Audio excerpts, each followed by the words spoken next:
Yeah, welcome guys. My name is Lee Anderson. I'm the brewer grower here. Edward's another brewer grower behind us. I guess a little backstory on how we got started is this is a Homestead brew, so it's the Anderson Homestead. The homestead to our north on the left-hand side was Homestead in 1882, so I'm a fourth generation. My kids are a fifth generation farming. We're just diversifying out of corn and beans. My grandpa got Alzheimer's and passed away in 2009, and my brother and I watched the family farm sale happen. And like a ton of bricks just kind of waved over us, and we just saw that, that's getting out of our reach. We're never going to be able to do something with the land, and we started talking about how we can work together and continue that legacy going. So we started looking into a farmhouse brewery. So our first step was trying to figure out the crop that we were going to grow and how we were going to get that from a field to a glass. So we've got a lot of land around here. So for us to pick the right spot, we wanted to find the topography right on where we were at.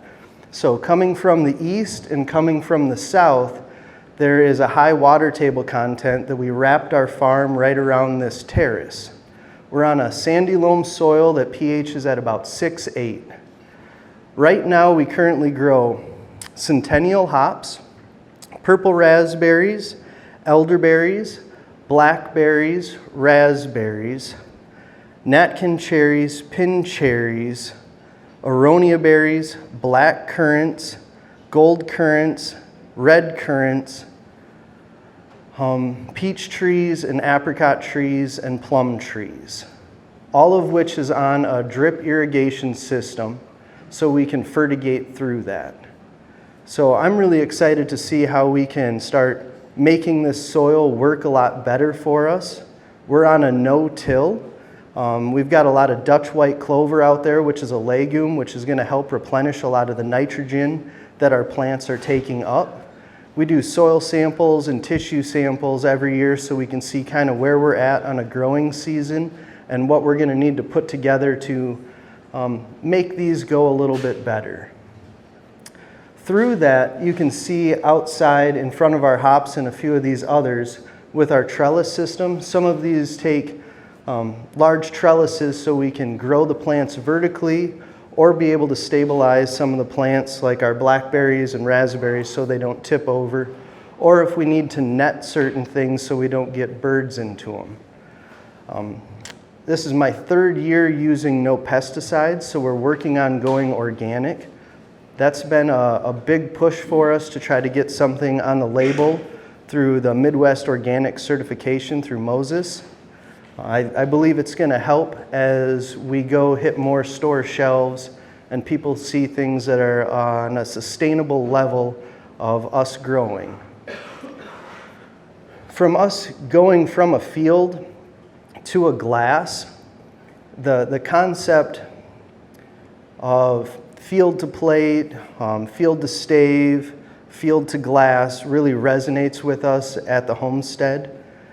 We try to use at least one ingredient in every beer that we produce. We haven't dropped that in 7 years strong, and I'm pretty excited as we push forward through into the next few years. Our hops right now are to the top of the trellis system. They started flowering on June 21st on the summer solstice. They started flipping over from growing to flowering. So if we take a tour later, you'll be able to see the hop cones growing out there. In the hop, we've got an alpha and beta acid. The longer a hop is boiled, the more bitter it becomes. To just steeping a hop in something like tea, that's where all the flavor comes from. So we do a lot of late additions. We do a lot of pale ales, IPAs. I make a lot of sour beers, so we're able to start using a lot of our fruits. I really like doing spontaneous fermentations. A spontaneous fermentation is something where we'll make wort, but before it's considered beer, when you get yeast in something, it's considered wort. So we'll take that wort and we'll sit it outside. I've got a 200-gallon dairy tank out front, and we'll run it down 40 feet of ponderosa pine. As it runs down that pine, the surface area is really exposed to the atmosphere as it cools. Then it sits in a dairy tank overnight, and the wild yeast and microfloral from the atmosphere inoculate that batch of beer. From there, we'll put it into certain barrels and let it age for a year, 18 months, 2 years. Then we'll start dedicating specific fruits to them. We've got a barrel-aged raspberry sour on tap right now that we picked 276 pounds of raspberries off of our farm. We let it sit in there since last harvest, and then June 22nd, we finally kegged it this year. So it had numerous months to sit and condition on that fruit and pick up a really nice barrel and fruit-forward characteristic. Those fruits also add to the lactobacillus, the pediococcus, which are beneficial bacterias that help sour and turn things into a depth of flavor that you can't capture from a kettle sour. We do a lot of kettle sours. They're fast, they're quick, but a kettle sour is something where we're gonna make it in the brew house.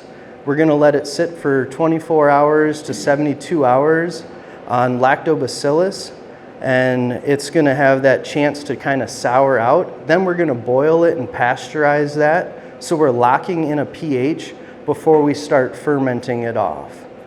We just produced a pale ale not too long ago, which we used our purple raspberries, elderberry flowers, and then raspberry leaves as a tea to really just try to showcase more farm forward, more ingredients that we can get off of this.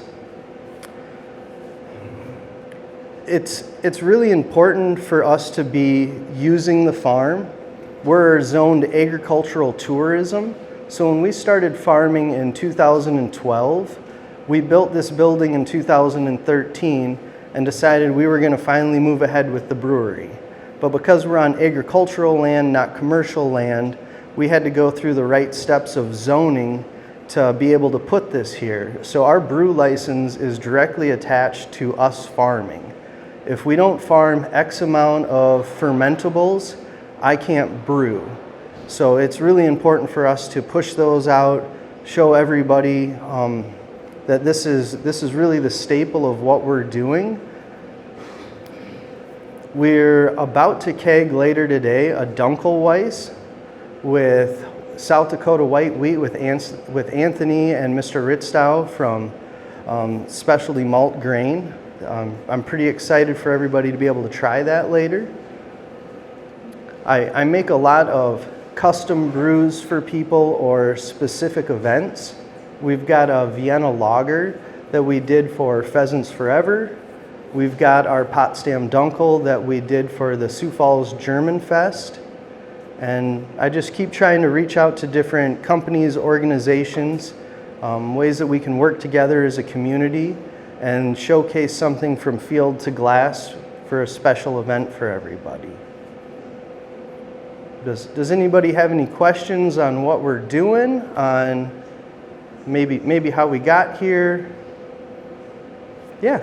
So you kind of focus mostly on hops and fruits, it sounds like, on your farm acres here? Yep. Do you source your your wheat, barley, other things from like South Dakota, or do you bring it in from other states, or where do you find that?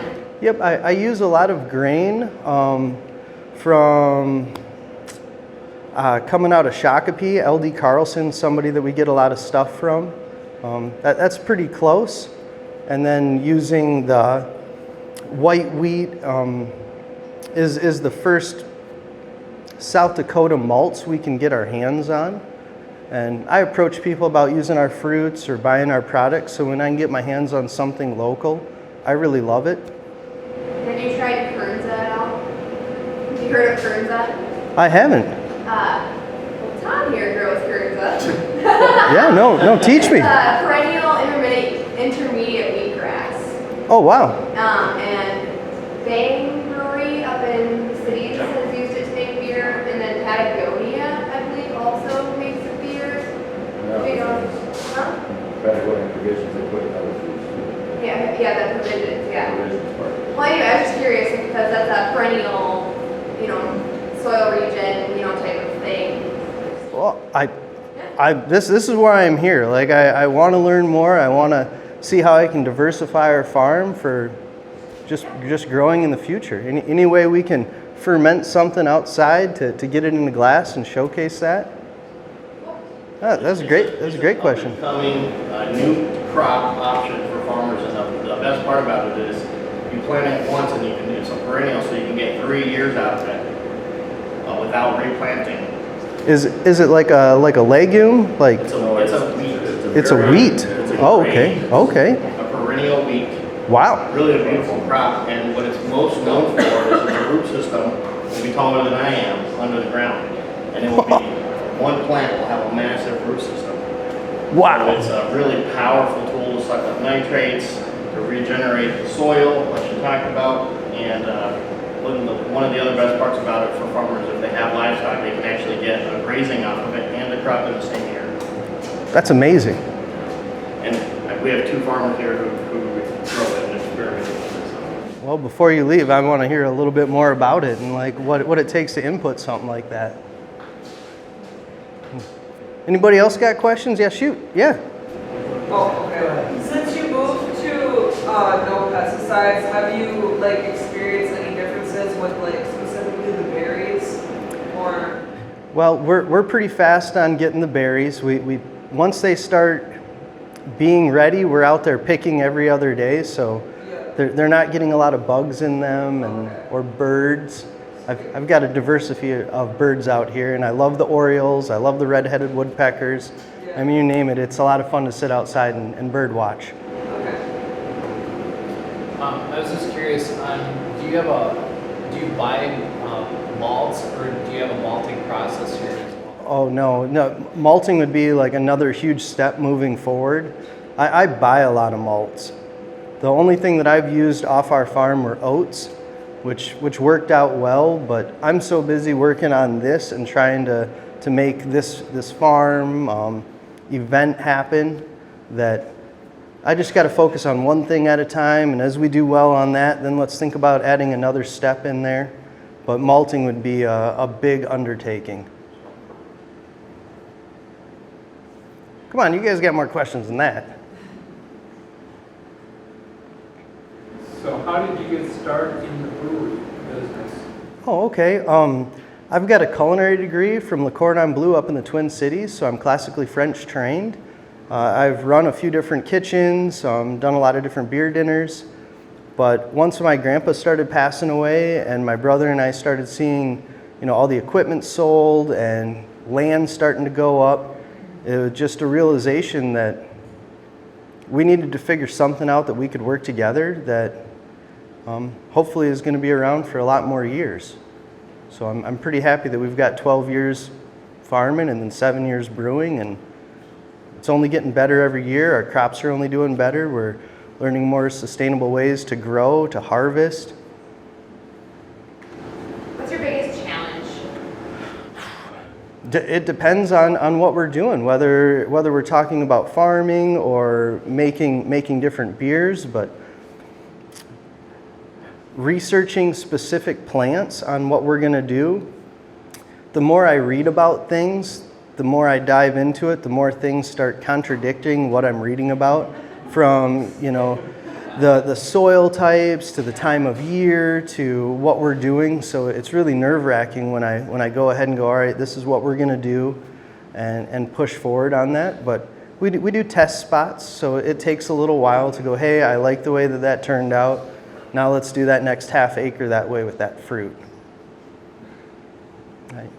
I wish I could tell you every beer I made turned out or every plant I put in the ground grew. Like that's not the case.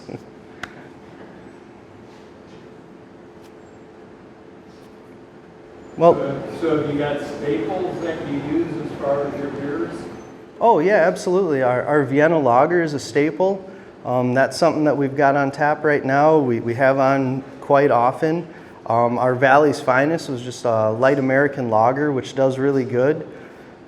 I make a few flagship beers, but I also like making a lot of other stuff. I get bored really easily, so I like the creative process in what we're doing.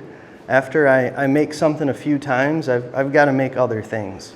Otherwise, it's the same thing day in and day out. So that's what I really enjoy about the farm, depending on the season and what we're doing. Sometimes it's hurry up and brew a whole bunch so we can open up a window of time for us to get out in the field, to go handle a bunch of things, so we can burn through a lot of product. So by the time all these plants start coming available, then we can start smashing those back into stuff. Like, as far as like a smaller scale, like, production for hops, like, what can you do with that? Like, obviously, like, you can make beer, but like, that takes a long time. Like, is there like, a shorter term, like, something that you can make from that, or? People make like teas. Poet uses it in helping for them to ferment for their ethanol, the big Poet plant around here. People make hop water. There's a lot of things that you can do. I just use it in fermenting for our stuff. Well, I just want to thank everybody for coming out, thank our sponsors. Hope you guys have a great day. Appreciate it.